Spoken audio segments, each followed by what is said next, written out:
बाहेरचा गेट होता, टेम्पो आतमध्ये घेतला, गेटला लॉक मारलं, हा खाडीला असा उभा केला डेब्रिज आणि याची भरणी आता चालू आहे. लाईव्ह मध्ये आता आम्ही त्यांना पकडलंय आणि हे सांगतात शेटने आम्हाला सांगितलेलं आहे हा टेम्पोचा नंबर आहे.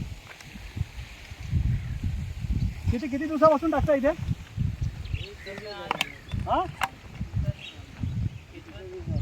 अरे खाडीमध्ये भरणी करायला बंदी आहे इकडे, इथे मँग्रोव्ह आहे. हम लोग नया दूसरा दिवस आए हम लोग को साहब ने हमारे दिखाया इधर डालने तो हम लोग आए.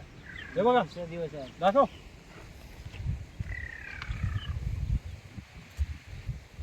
म्हणजे गेट लावलंय, गेट वरती माणूस बसवलाय, आतमध्ये टेम्पो आला की गेट बंद करायचा आणि अशा प्रकारची भरणी अख्खं हे सगळं भरलेलं आहे. डम्पिंग म्हणजे प्रशासनाचं काहीच लक्ष नाही याच्याकडे. महानगरपालिकेचं पूर्णपणे दुर्लक्ष आहे. घनकचरा विभाग हा कचरा कुठे टाकला जातोय, कुठे फेकला जातोय, नाले सफाईतला गाळ मँग्रोव्ह वरती टाकला जातोय. इथं खुलेआम भरणी, हे डम्पिंगच उघडलं इकडे खाडीच्या बाजूला, खाडी बुजवायला घेतली आहे.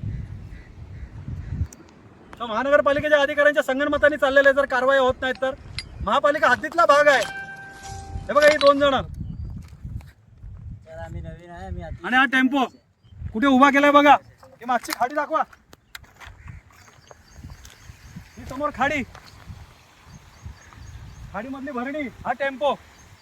प्रशासन आता तरी कारवाई करणार आहे का झोपेचं सोंग घेणार आहे या ठिकाणी?